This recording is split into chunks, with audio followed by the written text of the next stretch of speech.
cette histoire d'interprétation qui vient conditionner le parler en langue dans son exercice public. Autrefois, nous nous tenions ici, dans le cadre de Génération Praia. Nous étions en train de prier. Les gens appelaient ma prière rap. Et de là, un challenge est né. On rigole. Mais laissez-moi un peu recadrer les choses. Nous n'étions pas en train de nous amuser. Nous étions en train de faire quelque chose de sacré. Nous étions en train de prier.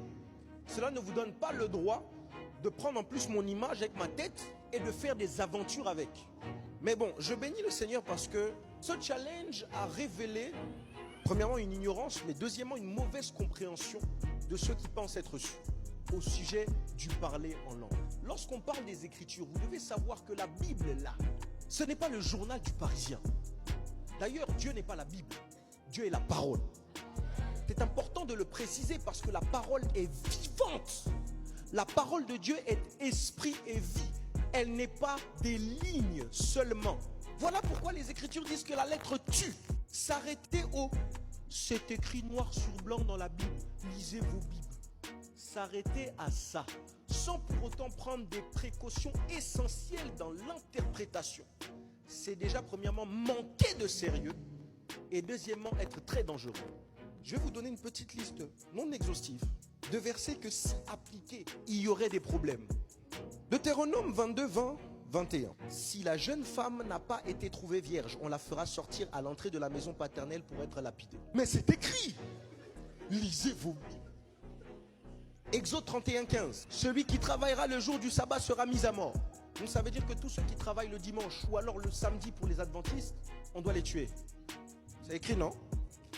Alors quelqu'un veut me dire, nous sommes maintenant dans la grâce. Tu as cité que des versets de l'Ancien Testament. Allons dans le Nouveau.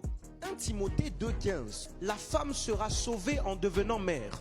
Ce verset, pour les littéralistes, peut nous emmener à croire que quelqu'un qui n'a pas mis au monde de son vivant n'ira pas au ciel. C'est écrit, hein?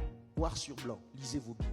Si je me mets à enseigner dans cette église, sur base de c'est écrit, vous voyez qu'on tombe dans une mémoire sélective de ce qui est écrit et ce qui n'est pas écrit.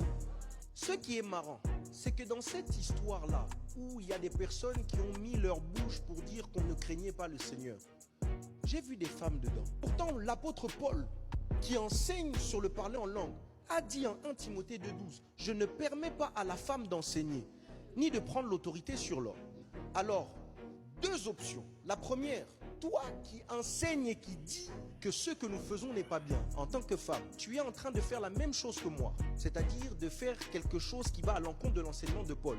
Deuxièmement, et ce que je crois, parce que je crois au ministère,